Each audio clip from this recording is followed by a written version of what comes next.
Can you share to us? You know what? When I did my I went on schooling sa Australia. No, the keynote speaker said, success is 80% social skills and 20% acquired knowledge. It's all about building good relationships. Nung ano na, no, nung nangyari na lahat ito, I have learned pa to forgive. Not necessarily forget. Why? Sabi ko, if you love God, di ba? You should love thy neighbor. You should love your enemy. So, anong trait na ngayon? Mapalakaibigan ako. I need to build good relationships. When I joined this big company, puro mga architects, engineers sila, naka-sandals na, naka-ano pa, no? So, bakit kaya ito mga to, yung mga kasama ko lahat, may masters, yung iba may doctorate pa, eh.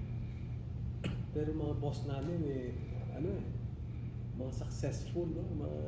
Iba yung management styles nila. I stumbled on this survey by Carnegie Institute of Technology.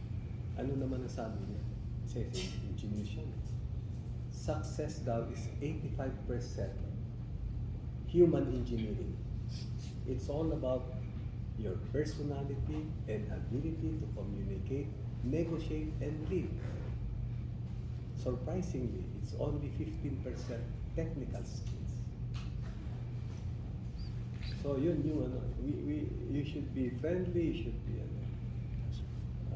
ang tawag nga sa ito sa Cheryl, party animal to. Animal lover na, party animal. Na-connect natin, sir. Maraming animal. Sir,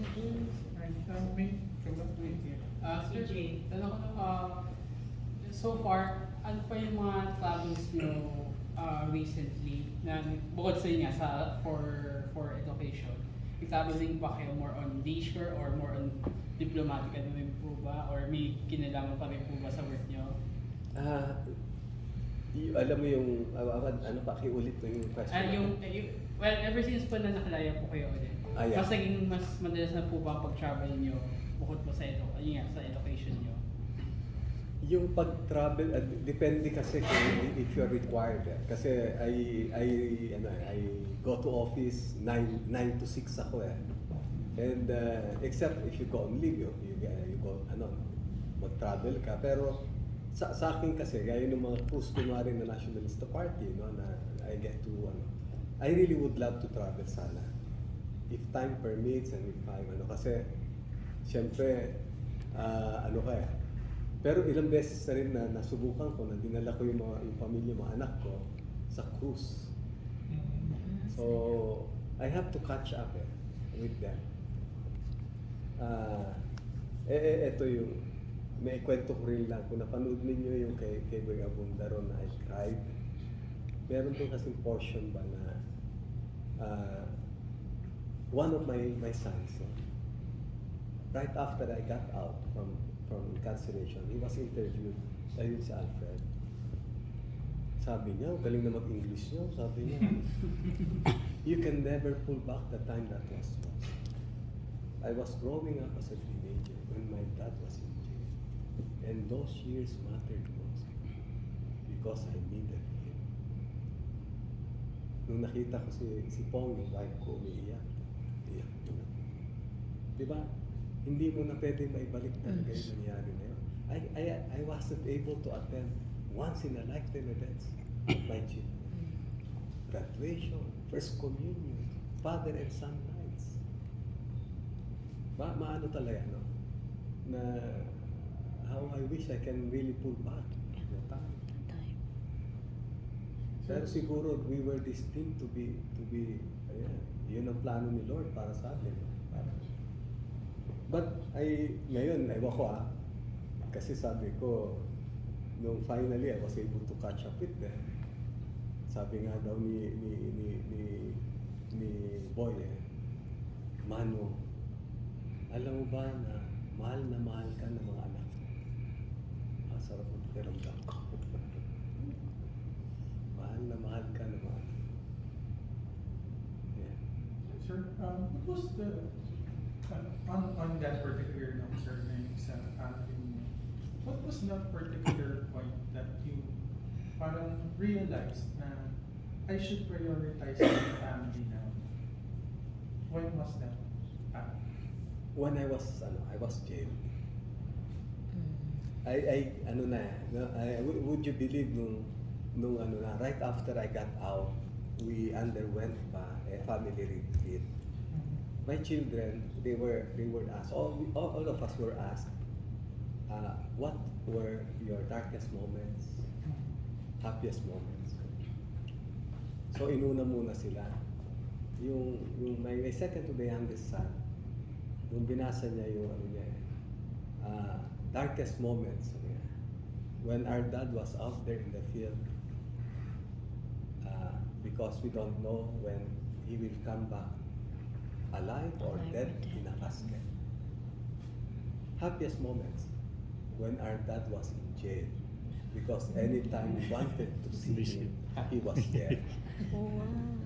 Alam mo, parang parang hindi ko maano kasi yung sinulat ko, magkaiba kami. Brad, sabi ng moderator, Brad, can you please read what you wrote? Sabi ko, happiest moments. When I was out there in the field, hugging the limelight, always in the news. I thought what I was doing then was for my family, for my It turned out, self-realization mo I was so selfish. No? It was all for my personal aggrandizement. So nung darkest moments when I was in jail, when my freedom was curtailed. So totoo talaga, what my family needed at that time was my quality time na I denied them. Kasi I was so engrossed with my career. Diba? I was poised to be promoted the first general in my class. A class that produced 2 chiefs of staff. I don't want to be presumptuous to say I would have been a chief of staff. But easily, I would have retired a 3-star general. But lintik na prinsipyo yan. So, but we salute you.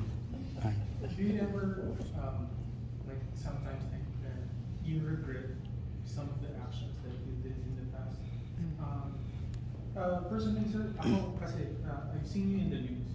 And really, nung parang unang impression ko sa inyo back then, when you were in the news, was I actually fear you as a person. But now it's like a different story. Yes. Ganyan yung comment nila. Ariel, sabi niya, alam mo ba, nakita ko yung mga pictures mo noon? Kamukha ka ni Yul Brynner na galit na galit. I was full of anger.